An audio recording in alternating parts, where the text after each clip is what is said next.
Good morning, everyone. It's Joker, and today we are back with another slime video.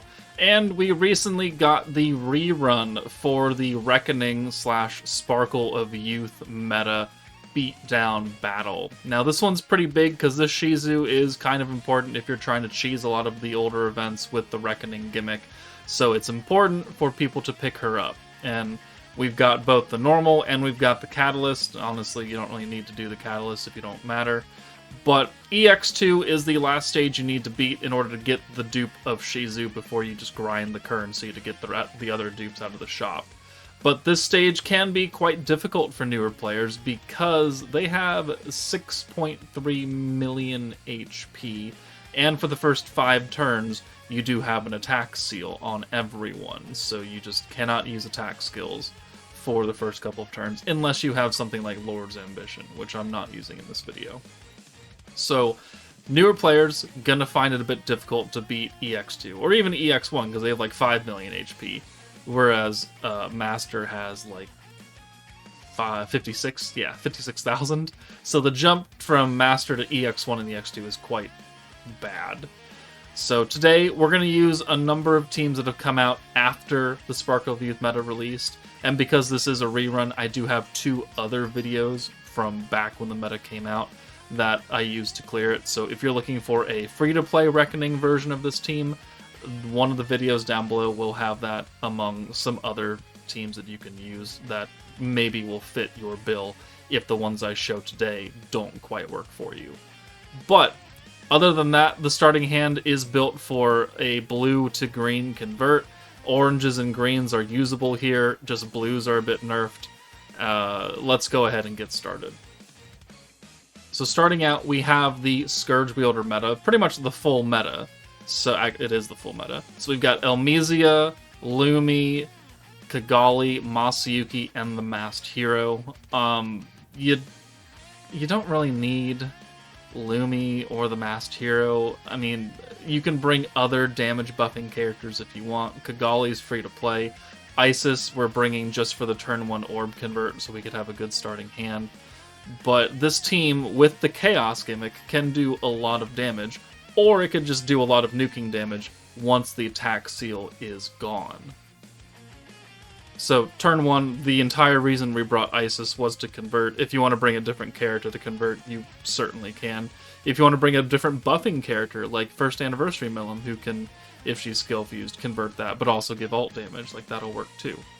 But, because we have the attack seal for 5 turns, we have to make sure that Lumi and the hero are up front the entire time. Masayuki doesn't have to be up front because his 2 skills are not sealed, but we also want him to be an AoE ult and to give the light dark buff and the gimmick. So turn 2, since we've sent the entire hand of green orbs last turn, we had access to Elmisia. So we're going to use the orange buff and we're going to use the Chaos gimmick from Masayuki just so we could help cut down their HP a little bit. But we haven't yet used the AoE skill, so that means only Rimuru is going to really get touched by Chaos here, and some counterattacks. That's cool. Now, Masayuki didn't quite get his EX ult here. We have an EX ult for Lumi, and that's great and everything, and we have an ult for the hero, also fine and dandy, but we have no way to buff them really right now with their own skills. Only the Masayuki buff. But Masayuki's skill only lasts for 3 turns. And in order for the 5-turn seal to run out, we need to nuke on turn 6. So we don't want to use his skill now, we want to use it next turn. So we're just going to send everything here, and just get it out of our hand, because I'm confident that we can make back EX ults in 3 more turns with the 100% orange buff. And if you don't have Lumi, you could bring Blanc. If you don't have the new hero, you could bring one of the older heroes. Like, it's fine. There are no damage resistances on this stage, so you could use whatever damage buff you see fit, as long as you let the attack seal wear off. So, boom, boom. Masayuki, again, has an ult, but, you know, I don't really care about that. Let's use the gimmick. Let's use the orange buff. We could use the light buff here, and we will. And then I believe we're going to just use his ult again. And now that we have the AoEs and we have the Chaos and everyone, we could kind of get away with sending it everywhere. So it doesn't matter who you hit or where you hit. But, okay, okay. Damage, 130k, 129k. The hero orb does 300 something. Well, almost. And then another 200k from the Chaos Gimmick. But now it's turn 5, and we have one more turn before the attack seal wears off. So we have 2 AoE ults with the hero Masayuki. We're just going to burn some orbs here and let that seal go. We still have the light and dark buff available to us. So now on turn 6, the seal is gone. We could simply use the physical buff and the rewind and the orange buff and the chaos, or you could use the synergy and the physical buff with Lumi, and that I think would also have been fine. But we're going to use the rewind here for funsies, because I want to take advantage of the entire team. So we'll convert, we'll send both these ults, we'll get a full hand of rainbows, and then if they don't die from chaos, then we will kill them on the rewind turn. So hero, 700k, Masayuki, 600k, AoE hits, doing 248 a hit now. And then the Chaos Gimmick will kick in, and Gobta's dead. Rimuru and Albus are almost dead. And now we have 3 ults, so very difficult to do. We didn't even have the hero buff on the last turn, but we have it now. So now we're going to do even more damage, and we can just send whatever here, because they're going to die. So the hero, 1 million across the board, and now they're dead. So Scourge Wielder can definitely do it, and with that amount of power, a lot of these units can be replaced by other damage buffs, and you'd still probably be okay. Running in the same vein as the Scourge Wielder team, we've got the Warrior's Mind 2.0 meta, which is also still very strong, and you could take a lot of these characters and put them on the Scourge Wielder team, and they would do just fine. So we've got Shuna, we've got Octogram Lumi for some stacking AoE damage and ult damage, and then, again, have brought free-to-play Isis for the convert. Gobwa is up front, we've got Violet and Blanc in the back. Gobwa is the only character who's going to be sealed, though, because she's the only one with an attack skill. Violet has Body and Spirit and a magic convert. Blanc has that debuff ability and the skill points, which isn't an attack skill. So only Gobwa needs to be left up front the entire time for her Pierce skill. So again, turn 1, Isis is purely here to convert. That's the only reason she exists on this team.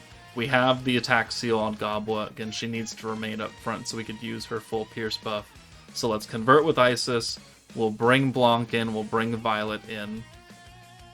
I found that if I only bring Blanc, Gobwa, Violet, and then bring like 2 other free-to-play characters, my Blanc does not do enough damage to kill on the nuke. Shockingly. You need to bring some other kind of damage support character. Like, it was a barely miss on the kill, so you don't need that much power to help Blanc out. But by bringing Octogram Lumi, getting the AoE buff, and a little bit of extra ult damage, even a little bit, it allows us to fully nuke all 3 characters down within 6 turns. So, Lumi, AoE buff, ult damage, alright, cool. As long as we leave Gobwa up front, we're going to be fine. We don't really need to use Violet at all until turn 5, when we get the control stacks, because we're not type advantage. The only reason we need control is to help our debuff abilities. So it's not a priority to have Violet up front or use her control stacks at all until the end of the fight. So we really are just looking for an EX ult with Blanc, and then she can go away. Because we don't need to let the attack seal wear off on her, because it doesn't matter to her. So let's get, 1 more stack of the Lumi buffs, and then Blanc can just go. 1, 2, boom. We'll bring Violet in, and we'll burn off the next couple of turns, because we don't really need to worry about anything. We just need to make sure we have enough points to use the Gobwa buff and the Blanc buff on turn 6. So we do need to make sure that we have a good stockpile of points so we don't use anything unnecessarily leading up to that, because I want to stockpile as much as possible. So it's turn 4, it's turn 3, they're ulting. Okay, and I must have been distracted here. So I guess we can, there we go. Alright, skip that. We can skip the Gobta ult. Boom. They don't really do that much damage to us. We're not in danger at any point. It's just annoying that we have to wait for the attack seal to wear off. So here, 1, 2, 3, we're going to send that. We're going to save the Goblin ult. We're going to save the Violet ult because those are that's extra damage for us. But now we have 210 skill points to burn. Perfect. So here on turn 5, we need to use the control stack because it's active for 2 turns, turn 5, turn 6. And then we're again going to just burn out some orbs. Or you can bring Blanc in, that's fine too.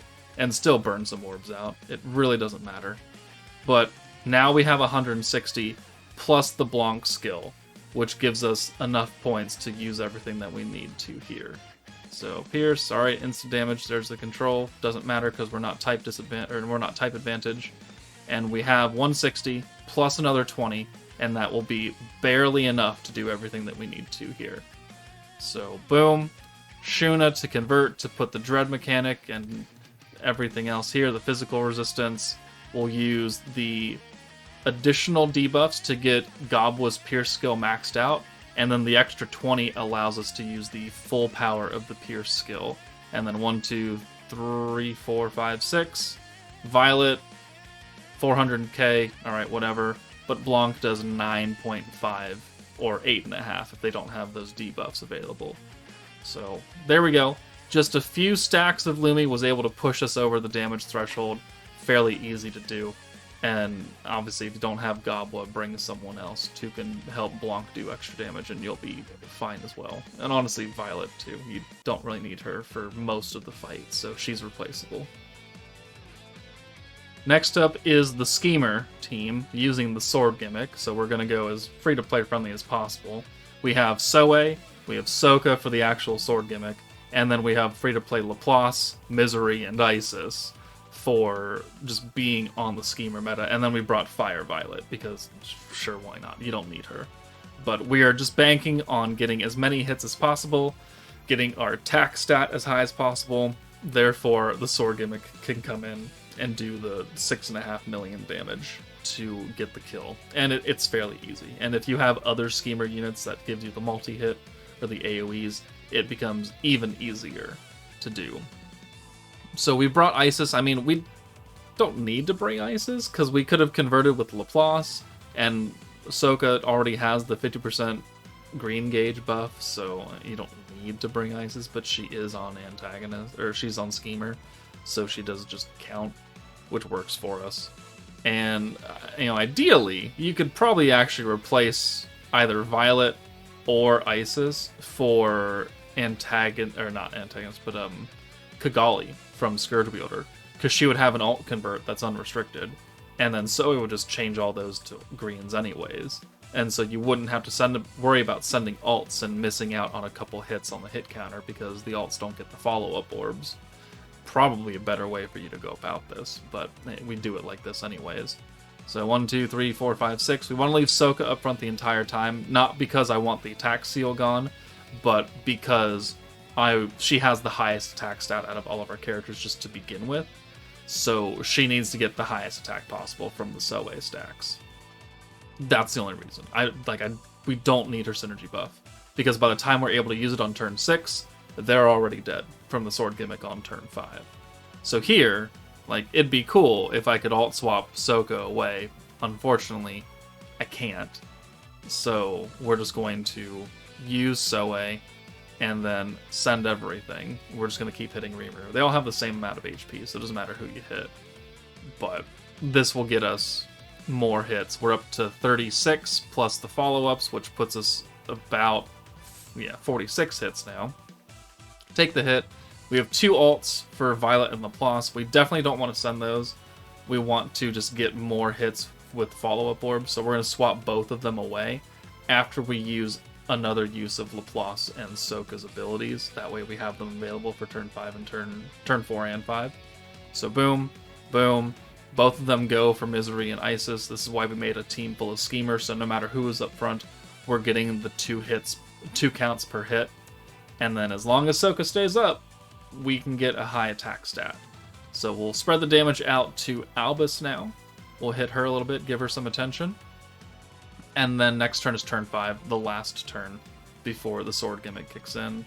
So 70 hits right here. We have another ult, and nothing we can really do about it. We're not going to bring in the other alts, though. So, we just need to use Soe. This is a super brain-dead team. And again, if you have other characters who are going to give multi-hits, your job becomes even easier. So, alright. 76, 78, 80. We've now crossed that 80 hit threshold. So we're going to do a bit more damage. We're going to get a few more swords to actually hit them. And we're up to 92. So, at the end of this turn, they're going to die. And a counter, which gave us 94 hits. Cool. Final combo, they're all dead. Shock Surprise, super difficult. Sword Gimmick, still really good for clearing things on turn 5, unless we have some way to get it nerfed. Alright, the final team I have for you today is the Danmachi team. We've got the AoE unit in Ryu. We've got Hestia, we've got Belle and Shuna, and then we brought Isis and Milim. Isis for the green, the convert, which we could definitely do with just Shuna. But we've also brought Dark Milim for the alt buff, on top of the buffs that we're going to get from Belle. Now, we can't use any of Ryu's skills until after turn 6. Because her zero-cost skill is sealed, we don't actually benefit from having her up front and giving us this extra skill points and the heal and the instant damage because the skill is sealed. We can't use it. But we want to leave her up front, that way, come turn 6, we can actually start to use things, and we let her attack seal wear off.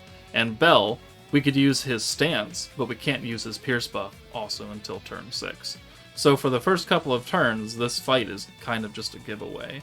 You convert with Hestia, you green buff with Shuna, and that's pretty much all you do for the first 5 turns. So, obviously, every time Belle ults, you're getting 20% ult damage. I mean, you do want to ult with him. He doesn't do a lot, because he's type neutral and doesn't have any major buffs. But everyone is getting element attack from Hestia as we continue on this fight. So, it's kind of a giveaway. So, literally for the first 5 turns, it really doesn't matter what you do. You could send an ult with Ryu, because it's very easy to get it back with the ult rush ability, so we might as well. Instead of wasting points on doing that, you could just send everything. Use the green buff, and then Hestia. And because of Belle's gimmick, sending the 3 ults acts like we're sending 3 greens. It just gives us the full protection gauge. And we're not worried about damage right now. We're just worried about getting to turn 6 when things actually matter. But you'll notice that we're not getting the heal, we're not getting the instant damage, and we're not getting the extra skill points per turn. Not a big deal, because we're not really using any skills for the first while, so it's not super expensive to run this team. But let's jump ahead a little bit. Now it's turn 5. Okay, we have this turn to go before we can actually benefit from having Ryu up front. And now with this, we can start saving her ult with Shuna, so we could get ready to nuke on turn 8 when we have a few extra stacks of Belle, and we have the wind plus and attack buff from Ryu. So turn 6, finally able to do everything here. So we're gonna pop a whole butt ton of skills now. We can get stacks of Belle. We don't need to use a lot of Ryu here unless we want to get Hestia stacked up more, or if you're like really low on HP. Shuna is type disadvantaged, so I mean maybe she's a little bit low on HP. You could get a few heals in, but primarily we're just going to continue stancing with Belle, and then doing the pierce buff, and then a little bit extra instant damage because that's the points that we have available. But we've now ult swapped Ryu away. We don't need her up front anymore now that we have an EX ult.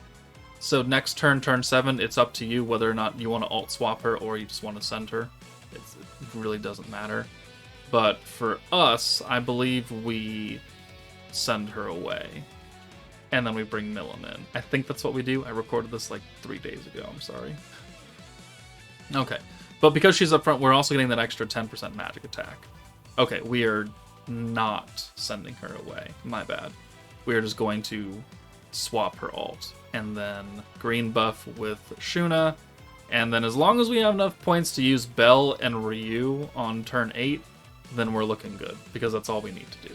We'll have a little bit of Pierce Power, not a lot, because we haven't been stacking 8 turns with him. We've been stacking for 2 turns, essentially. So, boom. Alright. We are now ready to buff up. We have 220 plus another 110, so 330 points.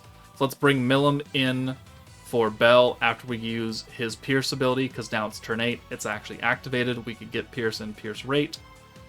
And I brought Isis in on accident instead of Milim, so let's fix that. Boom. And now we can use the Milim buff and the Ice, or the Ryu buff. And we'll ult. And Ryu does way too much damage. 8.8 million, 8.7 million. So definitely can get it done. It is just kind of a frustrating waiting game to get started with this team. But there are 4 newer teams that you can use to clear the Sparkle of Youth rerun beatdown battle. Again, I have 2 other videos linked down below. In case this doesn't work for you, you can use those teams instead, including the free-to-play version of the Sparkle of Youth team with Carrion and Shizu. That'll be in one of the videos. But if you used anything else to beat this, please put it down in the comments. But that's it from me. Take it easy, and I'll see you all later.